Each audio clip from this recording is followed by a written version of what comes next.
Hello student, this is Anju Mehta taking your business study of class 11th. Today we discuss about the chapter first, that is evolution and fundamental of business. This is the fifth part of this chapter and the last part also. Before that we discuss about the human activity, their classification, their differences. After that we discussed about type of business risk, business के features, objectives, and after that we discuss about the different type of business class activities and their classification. In the last part we discuss about the industry and its type. To continue that part, we have studied meaning of commerce, function of commerce, classification of commerce, trade and its type, and auxiliary to trade in this part. So let's start with the first slide, that is commerce. Commerce refers to all those activities which are concerned with the transfer of goods and services from producer to the consumer. Means commerce में वो सारी activities की जाती हैं जो इसमें या जिसकी हेल्प से हम गुड एंड सर्विसेज को प्रोड्यूसर से कंज्यूमर तक पहुंचाते हैं. Is it clear? Means we can say that commerce do a function to remove the hindrance, different type of hindrance between these transactions. Let's come to know which type of hindrance commerce have to remove and how. देखिए slide में आपको दिखाई दे रहा होगा picture में ही. Commerce जो होती है, कॉमर्स का मेन फंक्शन ही यही है, कार्य ही यही है कि इस तरीके की हिंड्रेंसेस को रिमूव करना. पहला दिया हुआ है remove the hindrance of person. कैसे? ट्रेड के थ्रू. ये हम आगे डिटेल में लेंगे. Hindrance of place, remove the hindrance of place कैसे? ट्रांसपोर्टेशन के through. Next, remove the hindrance of time with the help of warehousing. Remove the hindrance of risk with the help of insurance. Remove the hindrance of finance through banking and financial institutions, and remove the hindrance of information through advertisement. Let's come to know their detail. Trade. How trade remove the hindrance of person? Because with the help of trade, consumer get different type of product to their nearest market and purchase them according to their own desire. Is it clear? अगर ये trade ना होता, wholesaler retailer ना होते, तो हम ये चीज़ें कैसे पा सकते थे? Is it clear? Next one is the transportation. Transportation remove the hindrance of place by moving the good or people or services or raw material from one place to the another place. आप कह सकते हैं finish good को consumer place तक पहुंचाने के लिए transportation बहुत ज़रूरी है. Is it clear? नेक्स्ट है storage and warehousing. Storage और वेयर हाउसिंग जो होती हैं वो हमारी प्रोटेक्शन करती हैं, गुड को रिजर्व करती हैं, प्रिजर्व करती हैं और स्टोर करती हैं तब तक जब तक कि गुड्स बिक नहीं जाती. यानी कि मार्केट की डिमांड एंड सप्लाई को मेंटेन करने के लिए स्टोरेज और वेयर हाउसेज की बहुत ज़रूरत होती है. Insurance. Insurance remove the hindrance of risk और अनसर्टेनिटी ऑफ इवेंट. रिमूव करता है, ख़त्म नहीं करता. तो डिफरेंट टाइप के रिस्क को ये कम करने की कोशिश करता है. Is it clear? तभी तो बिजनेसमैन रिस्क अवेल कर सकता है. Banking. Banking remove the hindrance of finance. Different type के फाइनेंस को प्रोवाइड करवाने का काम बैंक करता है. ठीक है, चाहे वो आपका बोरोड मनी हो, चाहे कैश पेमेंट हो, चाहे चेक पेमेंट हो, चाहे ओवरड्राफ्ट फैसिलिटी हो, all this type of things are done through the banking. Next है advertising. Advertisement remove the hindrance of information. लोगों को बताता है कि कौन सी गुड मार्केट में आने वाली है और जो एग्जिस्टिंग गुड है उसमें क्या बदलाव है या फिर उनको किस तरीके से यूज़ किया जा सकता है, प्रिजर्व किया जा सकता है. Is it clear? All these are the functions of commerce which you will complete it now. Let's go to the another slide. Commerce include two type of activity. जैसे हमने इंडस्ट्री को 3 टाइप की activities में बांटा था, आपको याद होगा इंडस्ट्री को हमने बांटा था primary industry, secondary and tertiary. वैसे ही कॉमर्स को हमने 2 टाइप की एक्टिविटी में बांटा है, एक ट्रेड और दूसरा एड टू ट्रेड या एक्सिलरी टू ट्रेड. अब ट्रेड क्या है? Trade refers to buying and selling of good and services with the objective to earn money. Goods को बेचना और खरीदना सिर्फ पैसा कमाने के लिए, यही ट्रेड का मतलब है. इसको हम फर्दर फिर 2 कैटेगरीज में बांटते हैं. पहला है इंटरनल ट्रेड. जब एक कंट्री के अंदर सेल और परचेज की एक्टिविटी होती है तो उसको हम कहते हैं internal trade. The trade which take place in a country, that is called the internal trade. इसको further we are classified into 2 category, wholesale trade और रिटेल ट्रेड. होलसेल ट्रेड का मतलब क्या था, जो बल्क क्वांटिटी में गुड्स को खरीदते हैं किससे, मैन्युफैक्चर से, और आगे किसको देते हैं, बेचते हैं रिटेलर को, ताकि रिटेलर उसको आगे कंज्यूमर को बेच सके जैसे उसकी रिक्वायरमेंट हो। Is it clear? तो होलसेल ट्रेड किसे कहते हैं? Refers to buying and selling of good in large quantity. A wholesaler buy goods in large quantity from the producer and sell them to the other dealer, that is called the retailer. ठीक है, he serve as a link pin between the producer and a retailer. Consumer से direct link नहीं करता, consumer से direct link कौन करता है? Retailer. Retail trade क्या होता है? Next type refers to buying and selling of goods and services in related small quantity and sell them to the ultimate consumer, ultimate consumer को बेचने के, that is called the retail trade. समझ आ गया? Trade को हमने दो part में बांटा है, इंटरनल ट्रेड और external trade. External trade next slide में होगा, इंटरनल ट्रेड मैंने इस स्लाइड में पूरा किया। आई होप आपको समझ आ गया। Let's go to the another slide, that is called the external trade. जब ट्रेड दो या दो से ज़्यादा कंट्री के बीच में होता है तो उसे हम कहते हैं एक्सटर्नल ट्रेड।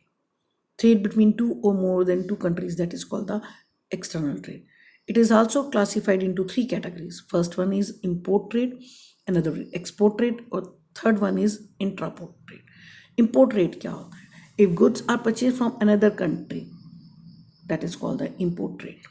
जैसे हम बाहर, हमारी कंट्री की मिल जो है वो बाहर से कंप्यूटर और टेक्नोलॉजी को परचेज करती है, तो इम्पोर्ट करती है। ठीक है। Export trade, if goods are sold to other country, जब एक कंट्री की गुड दूसरी कंट्री में बेची जाती हैं तो उसको एक्सपोर्ट ट्रेड कहते हैं। जैसे हमारी कंट्री से T, coffee, cotton foreign countries में जाता है, यूरोपियन कंट्रीज में, तो वो आपका हो गया एक्सपोर्ट ट्रेड। अब इंट्रापोर्ट ट्रेड क्या है? Where goods are imported for export to another country. ठीक है, जहाँ पर गुड्स जो हैं वो क्या की जाती हैं, खरीदी जाती हैं, पर अपनी कंट्री की यूज़ के लिए नहीं बल्कि दूसरी कंट्री में बेचने के लिए। जैसे कि यहाँ पे एग्जांपल दिया हुआ कि इंडियन फर्म्स जो हैं इंपोर्ट करती हैं goods from America to export कहाँ? नेपाल। ठीक है, आप इसको अरेबिक कंट्री से भी कह सकते हो। हम नेपाल के लिए, इंडिया जो है वो पेट्रोल खरीदती है अरेबिक कंट्री से, और वो पेट्रोल अपनी कंट्री में नहीं यूज़ करके कहाँ जाता है? नेपाल में। तो क्या हो गया? इंट्रापोर्ट। आई होप कि आपको ये सब क्लियर हो गया होगा। अब जो दूसरा टाइप था, हम कॉमर्स का दूसरा टाइप कर रहे थे, that is called extended trade. पहला टाइप हमने किया था ट्रेड, और ट्रेड की डिफरेंट टाइप्स पढ़े थे। अब हम पढ़ रहे हैं कॉमर्स को, जो हमने क्लासीफाइड किया था दूसरी टाइप में, वो क्या था? Extended trade. एक्सटेंडेड ट्रेड को हम ऐड टू ट्रेड भी कह सकते हैं। ट्रेड के लिए जो भी फैसिलिटेट करती हैं सर्विसेज, वो सारी इसमें रखी जाती हैं। Is it clear? चलिए इसको देखते हैं। All those activities which help to remove various hindrance which rises in connection with the production and distribution of goods are called auxiliary to trade.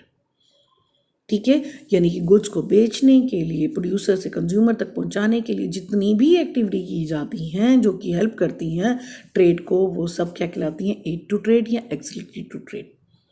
Is it clear? अब वो कौन कौन सी activity हैं देखिए। पहली दी हुई है ट्रांसपोर्टेशन एंड कम्युनिकेशन। आपको अच्छे से पता है गुड्स जो है एक जगह से दूसरी जगह मूव तभी करेगी जब ट्रांसपोर्टेशन होगा।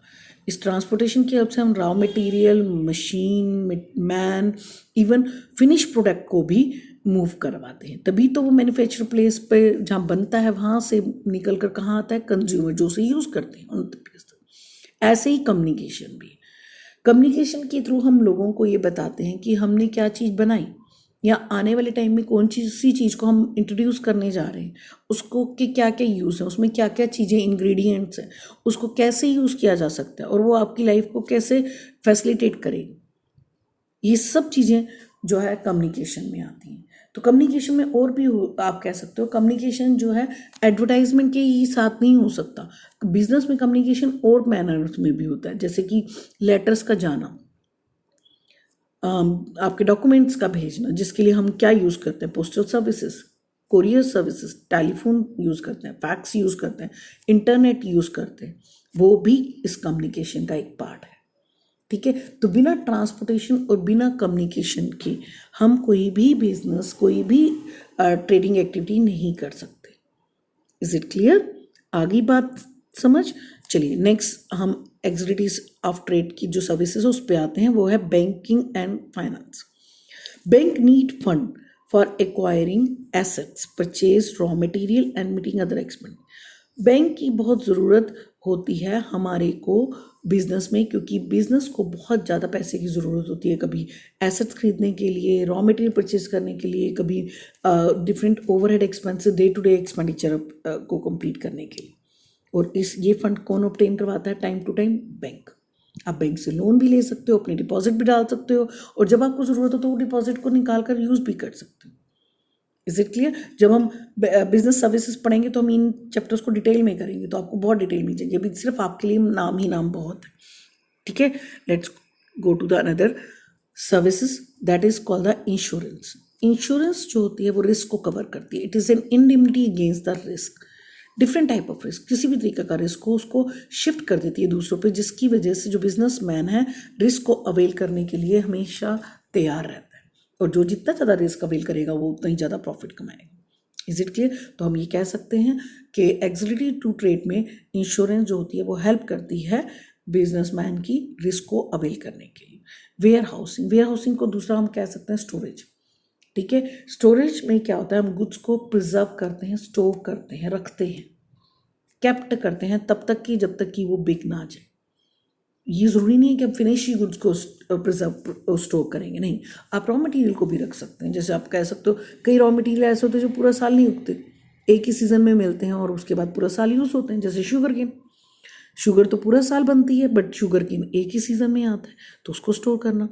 ऐसे ही कई गुड्स होती हैं जो कि रेगुलर बिकती हैं। अब रेगुलर बिकती हैं तो उनकी डिमांड के अकॉर्डिंग सप्लाई मेंटेन करना बहुत ज़रूरी है। ये तो हो नहीं सकता ना कि डिमांड प्राइस हो तो हम बनाएंगे पहले फिर प्रोवाइड करेंगे, नहीं, ऐसा नहीं होता। तो इसलिए स्टोरेज में हम बना बना के रखते जाते हैं गुड्स को, और फिर whenever the requirement rise, according to that we can supply the goods and services to the society. Is it clear? And the last one is advertising. Through the advertising, we not only give the information about the goods to the prospective buyers, but also persuade them to purchase that item, to purchase that goods and services. ठीक है, और उसको good and service के बारे में सारी information देते हैं, तभी तो जो कंज्यूमर है वो हम पर फेथ रखता है। आप देखो जो भी चीज़ आप मार्केट से खरीदते हो, अगर उसकी ऐड देखते होते हो तो आप बिंदास होकर उस चीज़ को खरीद लेते हो, बेझिझक होकर खरीदते हैं, क्योंकि आपको पता है कि आपको कॉन्फिडेंस है कि ऐड आती है, ये अच्छी है। तो ये क्या है? ऐड सिर्फ इन्फॉर्मेशन ही नहीं देती बल्कि परसुएट करती है कस्टमर को कि वो गुड को खरीदे। Is it clear? तो इसके साथ ही बेटा आपका ये चैप्टर यहीं पे कंप्लीट हो जाता है, जिसमें मैंने आपको बताया है, और ये पार्ट भी हमारा कंप्लीट हो गया, जिसमें मैंने आपको बताया कि कॉमर्स और कॉमर्स से रिलेटेड जितनी भी एक्टिविटीज़ हैं वो हमने डिस्कस की हैं। आई होप समझ आ गया होगा आपको।